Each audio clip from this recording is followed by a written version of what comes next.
घर की औरत। कहते हैं ना, घर दीवारों से नहीं, उसके अंदर रहने वाले लोगों से बनता है।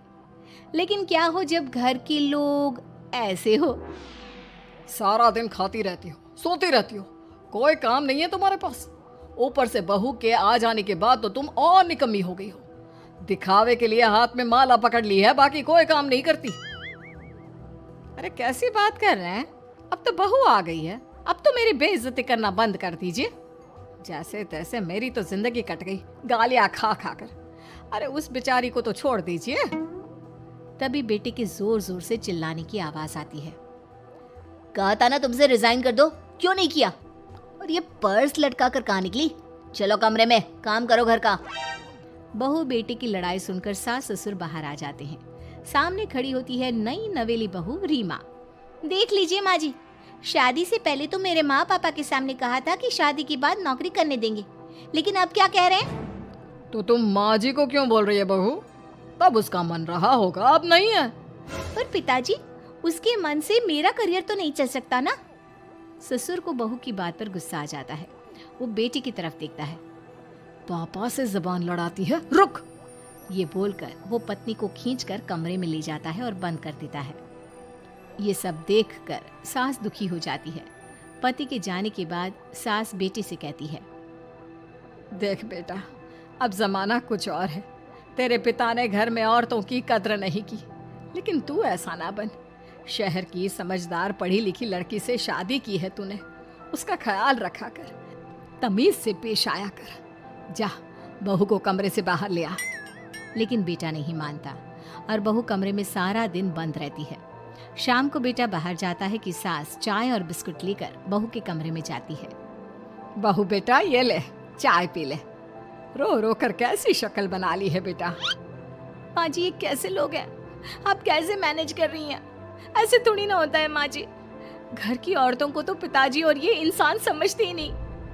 क्या करूं बेटा, मैंने तो जैसे तैसे सह लिया, लेकिन तू ना सहना। दोनों बात कर ही रहे थे कि ससुर आ जाते हैं। अच्छा, तो अब बहू को भड़का रही हो? बहुत दिन हो गए मार खाए, अब क्या बहू के सामने खाओगे? जाओ यहाँ से, और जरूरत नहीं है ज्यादा इस लड़की को सर पर चढ़ाने की, समझी? बहू को ससुर की बात पर गुस्सा आ जाता है, लेकिन वो कुछ नहीं कहती। आए दिन बहू देखती है कि कैसे उसकी सास और उसके साथ उसका ससुर और पति गंदा व्यवहार करते हैं। फिर एक दिन, ये क्या बनाया है? खाना बनाना नहीं आता क्या? ये बोलकर वो खाने की भरी सारी थाली फेंक देता है। अरे बेटा कोई बात नहीं, शांत हो जा, मैं अभी बाहर से कुछ मंगवा देता हूँ। हाँ पापा, ऑर्डर करिए। ऐसे खाने से तो पेट भरने से रहा। वैसे खाना तुमको बनाना आता नहीं और बाहर जाकर नौकरी करना चाहती हो। अरे तुम जैसे को तो पूछते भी नहीं है बाहर। बहू को पति की बात पर गुस्सा आता है, तभी सास बोल पड़ती है। तेरे से ज्यादा पढ़ी लिखी है, वो तो तूने इसे कहा था कि तू नौकरी करने देगा तो तुझसे शादी कर ली, वरना ना ही करवाते इसके माँ बाप तुझसे शादी इसकी। और कमाती भी ये तेरे जितना ही है बेटा। बहू हैरान रह जाती है कि जो सास खुद के लिए एक बार भी खड़ी नहीं हुई, वो उसके लिए बेटे को भी भला बुरा सुना रही है। उसकी नजर में सास की इज्जत और बढ़ जाती है। वो सास को देखकर ये सब सोच ही रही थी कि उसके कान में एक जोर से चांटे की आवाज आती है। किसको किसको मार पड़ी? वो देख ही रही होती है कि उसकी नजर जमीन पर बैठी सास पर पड़ती है। अभी तो धीरे से मारा, फिर जुबान खोली ना तो ऐसा मारूंगा कि कान के पर्दे फट जाएंगे। सास रो रही थी। बेटा और पति वहां से चले जाते हैं। पिताजी अच्छा किया माँ को जोर का चांटा लगाकर, आगे से जबान खोलने से पहले 4 बार सोचेंगी। बड़ी आई। दोनों हंसते हुए वहां से निकल जाते हैं। बहू सास को उठाती है और पानी देती है। मैंने ये दिन रोज देखे हैं बहू, लेकिन तू नहीं सहना। तू अपना जीवन अपने अनुसार जीना। शादी के वक्त मैंने तेरी माँ से बात करने की कोशिश की थी, उन्हें बताया था, लेकिन वो नहीं मानी। बहू सास को पकड़कर रोने लगती है। वो इसलिए नहीं मानी क्योंकि वो मेरी सगी माँ नहीं है। माँ जी, जिस तरह से आप मेरे लिए खड़ी हुई है ना, मेरी माँ भी नहीं हुई। बेटा मैं तेरा भला चाहती हूँ, तू नौकरी इस घर में रहकर तो नहीं कर पाएगी, एक काम कर, इस घर से चली जा, पैसे कमा और खुश रह। माँ जी, हो सकता है कल तक मैं आपके इस फैसले को मान जाती, लेकिन आज नहीं। माँ जी, आप यहाँ इस नर्क को झेले और मैं आपको छोड़कर चली जाऊं? नहीं, कभी नहीं। अगले रोज, सुनिए, वो क्या है ना, मुझे कुछ कपड़े और गहनों की जरूरत है, तो जरा पैसे दीजिए ना। अब आप घर के मर्द हो तो पैसे तो आपसे ही मांगूंगी ना। बुरा तो नहीं लग रहा ना आपको? नहीं नहीं, बुरा क्यों लगेगा, ये लो कार्ड, कर लेना शॉपिंग। अगले रोज, बिजली का बिल आया है 10,000 का, भर दीजिएगा। इतना बिल कैसे आ गया? बेटा वो क्या है ना, सारा दिन बहू घर में रहती है तो कमरे में एसी और टीवी चलता रहता है। अब कम से कम बाहर जाए तो 4 पैसे कमा कर लाए, लेकिन हम लोगों को थोड़ी ना औरत की कमाई खानी है, वो तो मर्द ही करता है ना।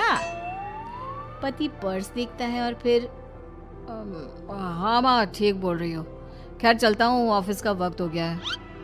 पति ऑफिस से पिता को फोन करता है। पापा, घर के खर्चे तो बढ़ते ही जा रहे हैं, ऊपर से महंगाई आप देख रहे हैं। मैं सोच रहा हूँ क्यों ना मीना को नौकरी के लिए हाँ कर दूँ, 4 पैसे ही लाएगी ना घर में। वो तो तू ठीक बोल रहा है, लेकिन ये औरत की जात, कल को 4 पैसे कमाने लगे तो यह नहीं कि सर पर चढ़कर नाचे। हाँ पिताजी, बात तो सही है, वो तो आप हैं जो माँ को मुट्ठी में रखा है, वरना मेरी वाली तो। खैर, सोचते इस बारे में। शाम को पूरा परिवार साथ बैठा होता है। वो कल पनीर की सब्जी बनानी है तो थोड़े पैसे देकर जाना। और हाँ, कीर्तन भी रखा है संडे को, उसके लिए सामान की लिस्ट बना दी है, ले आना। पापा को दे दो, वो ले आएंगे। अरे पापा कहाँ से ले आएंगे, मेरे पास नहीं है पैसे वैसे। लो, पैसे ही नहीं है? मेरे पापा की जेब तो हमेशा नोटों से भरी रहती है। बेटा, लक्ष्मी को जो पूछता है ना, उसके पास लक्ष्मी रहती है। जो घर की औरतों को मारे पीटे, वो भला कैसे लक्ष्मी का लाभ ले सकता है? वाह वाह, क्या बात है, तो जबान खुल रही है तुम्हारी। लगता है भूल गई पुरानी मार और डांट, क्या? हाँ माँ जी, शांत हो जाइए, मैं नहीं देख सकती आपको मार खाता, और फिर हो सकता है कि मैं आपको बचाने आऊँ तो ये भी मुझे मारे। ठीक है बहू, मैं कुछ नहीं कहती, तू ये लिस्ट बस दे दे, मैं चलिए आराम करने। फिर अगले रोज, सुनिए जी, वो मायके जाना है, वो क्या है ना, शादी के बाद से गई नहीं, तो ट्रेन की टिकट बुक करवा देना। तो मैं भी तो साथ जाऊंगा ना तुम्हारे। तो ठीक है, फिर फ्लाइट की ही टिकट करवा दीजिए। वो क्या है ना, अच्छा थोड़ी ना लगता है, आप पहली बार मेरे साथ जा रहे हो और हम ट्रेन से चले, ठीक है ना? पति ऑफिस जाता है, जहाँ उसका दोस्त कहता है, अरे क्या हो गया यार, परेशान सा दिख रहा है, तेरी तो नई नई शादी हुई है, भाभी परेशान कर रही है क्या? अरे नहीं यार, तू तो जानता है थोड़ी सी कमाई में घर चलाना मुश्किल हो रहा है, तू कैसे मैनेज करता है यार? कैसे क्या यार, तू जानता है ना मेरी बीवी रिया को, वो टीचर है, फिर घर में ट्यूशन करती है, साथ में बच्चे भी पढ़ लेते हैं। यार, घर नाम की गाड़ी दोनों पहियों के साथ चलने से ही चलती है, वो भी कमाती है और मैं भी, और चल रहा है घर बस। पति को दोस्त की बात समझ में आती है, लेकिन पिता का ज्ञान कैसे भूल सकता था? वही कल को सर पर चढ़कर नाचने लगी तो। शाम को घर आता है, जहाँ उसकी बुआ और उसका बेटा बैठे होते हैं। अरे आ गया लल्ला, कैसा थका थका सा लग रहा है, सब ठीक है ना? नमस्ते बुआ, कैसे आना हुआ? कैसा है रमेश? भाई को तो भाई की याद ही नहीं आती। अरे नहीं नहीं भैया, याद नहीं आती तो यहाँ कैसे आता? ये लीजिए मेरी शादी का कार्ड, जरूर आना। पति कार्ड खोलता है। डॉक्टर रश्मि, अरे वाह, तेरी होने वाली बीवी डॉक्टर है।